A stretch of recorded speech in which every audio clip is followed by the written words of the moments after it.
Pinangunahan ni Police Colonel Virgilio O. Olalia Jr., Provincial Director ng Camarines Sur Police Provincial Office, ang isang mahalagang media forum na dinaluhan ng Camarines Sur PPO Press Corps at mga Chief of Police mula sa iba't ibang bayan at lungsod ng Camarines Sur.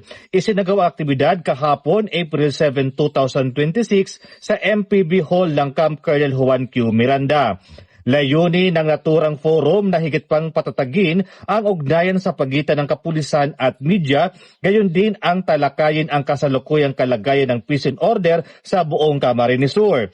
Binigyang diin sa talakayan ang kahalagahan ng responsableng pagbabalita at epektibong komunikasyon upang mapanatili ang kaayusan at tiwala ng publiko. Bilang bahagi ng programa, nagbigay ng lecture si Police Major Attorney Neil B. Compañero, Provincial Legal Officer, ukol sa Data Privacy Act of 2012. Tinalakay niya ang wastong paghawak ng sensitibong informasyon, lalo na sa panahon ng mabilisang pagpapakalat ng balita at digital communication.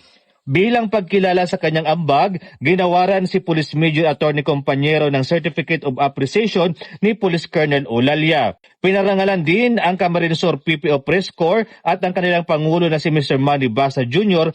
para sa kanilang patuloy na suporta sa mga programa ng kapulisan. Ayon kay Police Colonel Olalia, mahalaga ang matibay na ugnayan ng media at pulisya upang mapalakas ang tiwala ng mamamayan.